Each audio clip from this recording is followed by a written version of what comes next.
baby. We live in Brooklyn, baby. Hello. Welcome back, everybody. Welcome, everyone. It's Insanity Check. I'm Skillet Sauce, Ken. And who's that over there, Ken? Who's that? That is 8. You're good. Your new special friend, 8. Yeah, man. With those Chelsea headphones on. Love it. I thought they were Hello Kitty. That was last week. You probably bought them in Chelsea, though. Oh, man. So, yeah, welcome. This is the first show after the Super Bowl.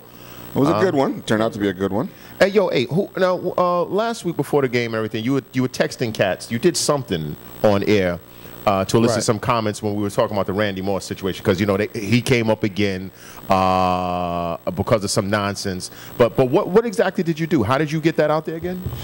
I told it was a lot of guys that commented. I told them that you were giving out free penis. Yeah. Yeah, I figured that. Yeah. So there's a lot of guys in the hallway right now. Yeah, they're all lined up, right? Like the 7 dwarfs holding each other's shoulders, right? Whatever, fool.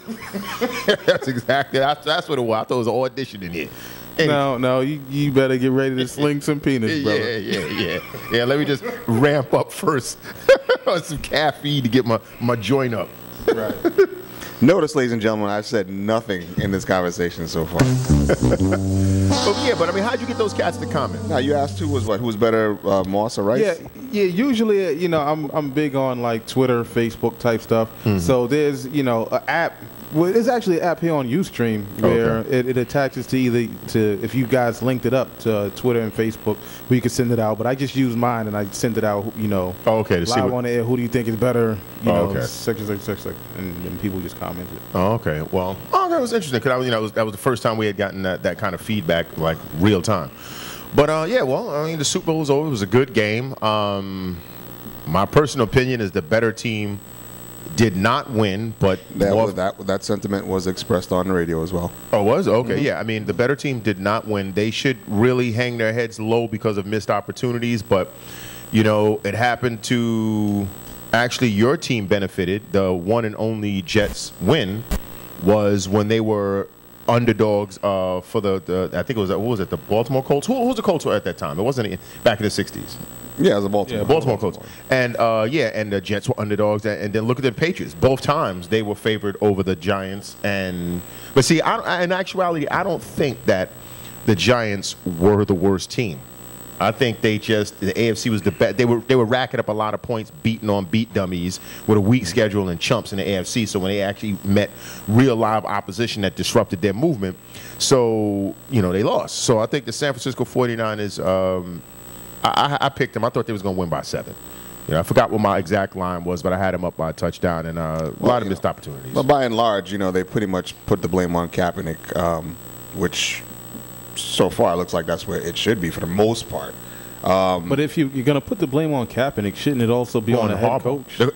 Definitely. Yeah, especially in that red zone situation where I don't know, everyone seems to be baffled by the calls that were made. Why they didn't go into the pistol. But actually, I told you the one play where in this Kaepernick, he's been doing this all season. I guess it's a rookie thing. He either gets the plays in too late or he gets up to the line too late. Whatever it is, he's always coming down to the last second before he calls. Yeah. And that very play where Jim Harbaugh called a timeout, he actually was in the pistol and was running. Suggs had decided to take Gore because he had been going for Kaepernick the whole game.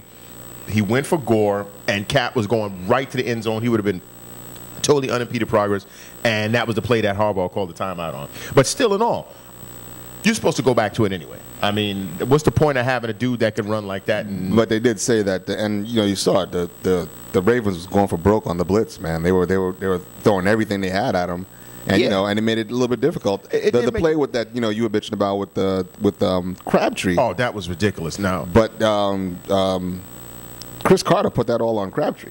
He said because if you're going to do a fade route, he's like you're supposed to be on have the outside edge of the defender, and the defender was inside. He said Crabtree ran directly to him, and then was like rustling with him to try to get to the outside. Okay. And of course they still said if the ball was catchable, which I personally don't think he would have been able to. It would have been a spectacular spectacular catch if he was able to stay in bounds on that. Yeah, I know, but I think on he would that have gotten. I think it would have been close enough to where he could have still gotten a finger on it. I don't think he would have been in bounds, and I thought the whole thing was when it's catchable, realistically catchable. I mean, that play against Dallas when what's his face came down and his like little pinky finger was out of bounds. You know, so that's why it would have probably been a situation like that where his momentum would have probably dragged him out of bounds anyway. But I think it was still catchable. It wasn't like the one that went over Randy Moss' head earlier. But still, did anybody mention when Crabtree deflected the ball to Randy Moss in the end zone in the first quarter? No. No, I mean, but see, I mean, that's obviously a major fuck up there. But I mean, it was like they were both going for the ball, so you mean you almost can't blame them? No, per se? I know, but I mean, it's just that, you know, the reason I even bring that up is because, you know, I was reading an article earlier today when people were trying to say that Randy Moss' career is over. And I'm thinking, well, he still commands deep threat coverage. And if you look at the flubs in the particular game, if Crabtree did not deflect that pass, Randy Moss would have had a touchdown there. The double clutch that was almost intercepted, Randy Moss was wide open. It was just delivered late by Kaepernick. And the overthrow, which was intercepted by Reed, once again, Randy Moss was wide open because they have to place off him. So if you factor in those three plays, unless he had dropped the ball or something like that, this dude would have had probably the best line out of all the wide receivers in the game. He would have had the best line. So I'm like, you know, to say that this dude is over or finished is just ignorant. If he wants to play, I can't see why anybody is going to not take a chance on a dude that can still run a 4.3, which he did this year, and still has an insane vertical leap at 6'4". Well, I mean, so what, are they saying they're not going to bring him back? No, they're not saying that. You know, just ESPN hounds, just talking their bullshit as usual, like trying to speculate. Like we're just, and that's right, because this is from this frothing maniac, Bill Romanowski, right? No, this was from some other chump I had never even heard of. Bill Romanowski was saying that because Randy Moss didn't put his hands up in the air, saying that he didn't even have alligator arms. He didn't put his hands in the air. It showed lack of effort and so on and so forth. And one of the other guys was saying, he was probably scared of contact. But Reed was like 10 yards beyond him. I mean, 10. There was no way. On the interception? Yeah, on the interception. It wasn't like the ball just it was a lob pass that just barely went over his head and dropped, and Reed was like a yard behind him. Reed was like a good 10 plus yards behind Randy Moss. So there was no fear of impact. It's just that the ball was so overthrown. You know, that's like that whole thing at the job. You know, when your work is done, you still shuffle the papers around, stupid shit. Even if he had jumped as high as he possibly could have, put it this way, if he had touched that fucking ball, those lights would have went out because the government would have been in there taking this motherfucker's DNA and getting him out of the building. Because damn steroids. Yeah, so I'm like, I don't blame. That was capping it. I think anybody who's a San Francisco 49ers fan should obviously feel bad, but they should also feel good as far as the average age of these guys. And Kaepernick never had a full off season to work with the first string wide receiver. Oh, yeah, of course. So he doesn't know their timing. He doesn't know those things. Same thing happened to Peyton Manning at the beginning of the year with the Denver receivers. So you figure that in. You factor in that this guy's. They're going to work on clock management, and he's going to stop looking at his primary and then delivering to his primary. Because that's another thing that I think he does. I think not looking at his primary. I think he makes his decision that I'm going to go to Crabtree on this play before the huddle. Before the snap. And no matter what happens, he goes to Crabtree. Whereas, Davis or somebody else could be open. So, but the Ravens fans, I wanted to actually touch on the religious part of what Ray Lewis said after the game. And I'm glad he cut it short. But this whole thing about, they couldn't be defeated because God was on their side. God is the most fickle person when it comes to athletes because I guess, the San Francisco 49ers were a bunch of devil worshippers or atheists. And I guess last year the God was a Giants fan, and the year before that he was a Packers fan, and the year before that. But of course, since he's God, he's always right. Yeah, exactly. He's always a fan of the Super Bowl winner. Yeah, he's always a fan of the winner. Every time, but I go back to the Pacquiao fight when he got stretched. He's very religious. He's always thankful and everything. The dude that stretched him never mentions God at all. And Pacquiao got knocked flat. So I guess God was like, you're too short. I don't like Filipinos. It's probably the devil at work. It's just bull. I'm glad he streamlined that nonsense. But you were telling me something about Merrill Hodge, this underachieving derelict who had 7,000 yards for his entire fucking career. Who lets this man speak? The only thing I know about Merrill Hodge is that he was the last white starting running back before they realized that the colored boys can really, take off and run. But what was really amazing to me about what he said was that, well, maybe not amazing, what was really stupid about what he said was that, Abe's probably looking at his little black book. Black book with the big black dudes. A little black book with the big black dudes. People keep texting me like, we're outside waiting for... Yeah, that's what it is. Yeah. We're waiting for peanuts with skillet sauce. They asked Merrill Hodge who's his top 5 quarterbacks right now. And Merrill Hodge said he kept on specifying that, in reality, all reality meant to him was right now, which is still wrong and stupid, but that's what he kept on saying, in reality.